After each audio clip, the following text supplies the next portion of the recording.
ఎక్కడ లేని దరిద్రాలు మొత్తం మన ఇండియాలోనే వినాల్సి వస్తుంది. నేనైతే లాస్ట్ కి నువ్వు హిందువా అని అడిగి చంపే కాడు కూడా వచ్చినాం మనం. దీని కారణం ఎవరు? మనమే, వేరే వాళ్ళు కాదు, మనమే. ఎందుకంటారా? కరప్షన్. మాట్లాడితే కరప్షన్, సెల్ఫ్నెస్. నేను ఒక్కడనే బతకాలి, నా చుట్టుపక్కల వాళ్ళు చచ్చిపోయినా నాకు పర్లేదు, నేను మాత్రమే బతకాలి అనుకునే కాడికి వచ్చినాం మనం. ఇప్పుడు 27 మందిని చంపాడాడు, మూటా ఉంది, చంపారు, అడిగి అడిగి మరీ చంపారు.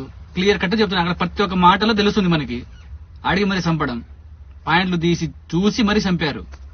అంటే వచ్చినోడు ఎవడు? క్లియర్ కట్ గా చెప్తున్నాడు. ఇంకోటి మ్యాటర్ ఏంటంటే క్లియర్ కట్ చెప్తుండు, వెళ్ళి మోదీని చెప్పమని. అర్థమవుతుందా? అంటే ఏం చేయలేరు, ఏం పీకలేరు, మేము ఇట్లనే చెప్తాం, ఇట్లనే చంపుతాం. అరే మన కాశ్మీర్లో వచ్చి చంపి రేపు మన ఢిల్లీ కూడా రావచ్చు, మన హైదరాబాద్ కి రావచ్చు, మీ ఇంటికి కూడా రావచ్చు. దానికి కారణం ఎవరు? నువ్వు నేను కాదా? పైసలకు అమ్ముకోవడం కాదా అది? అరే ఆడదాకేందుకు, రేపు నీకు 10 లక్షలు ఇస్తాం, మీ అమ్మని చంపేయమంటే చంపేస్తావు నువ్వు, అంతేగా. ఈ ఇంకా ఎన్ని ఘోరాలు చూడాలి వస్తుందని నా మీద నాకే ఆయాసం వేస్తాను తెలుసా. పక్కనూరు నుంచి రాడు, మనలో నుంచే వస్తాడు. వాళ్ళు మన పాకిస్తాన్ నుంచి వచ్చిర్రా మనకి చంపడానికి? ఏం మా గేట్లు లేవా? మేము లేమా ఆడా?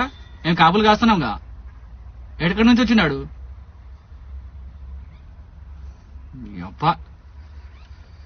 ఫస్ట్ అయితే ఎవరినైతే ఈ దీన్ని సపోర్ట్ చేస్తుర్రో ఆ నా కొడుకుల్ని అడ్డంగా నరికేయాలి.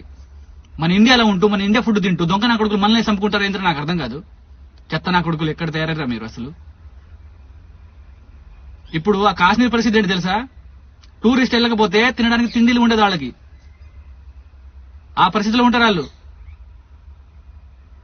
ఎలా చేయాలనిపించిందో మీకు అర్థం కాదు. వేరే వాడు రాడు కదా, మీ వాడే కదా వచ్చింది. నువ్వు సపోర్ట్ చేసిన వాడే కదా వచ్చింది ఆడికి. నువ్వు రమ్మంటేనే కదా వాడు వచ్చింది. ప్లాన్, పగ్గడ్బందీ ప్లాన్ అది. పేలగాం నుంచి హాస్పిటల్ దగ్గర 50 కిలోమీటర్ దూరంలో ఉంది హాస్పిటల్. ఇక్కడ మనం ప్లాన్ చేస్తే, ఇక్కడ మనం చంపితే మనకు అడిగేవాడు ఉండడు, మనకు దిక్కు లేదు, అంత దూరంలో ఉంది అని చెప్పేసి పగడబంది ప్లాన్ తో చేసిన కుట్ర అది. పరాయి దేశం నుంచి వచ్చి మన ఇండియాలో తిరిగి చూసి చెయ్యడు, మనలో ఉండి మనమే సపోర్ట్ చేస్తాం వాళ్ళని. సిగ్గులేని బతుకులు మనకి తెలుసా? ఘోరం కోపం వస్తుంది నాకైతే. వీడియో చేద్దాం అని చెప్పేసి నేను సైలెంట్ గా ఉన్నా. ఎందుకులే ఇంత దారుణంగా ఒడిగడతారు, ఎందుకులే అని చెప్పేసి నేను సైలెంట్ గా ఉన్నా. కానీ నా వల్ల కావట్లేదు.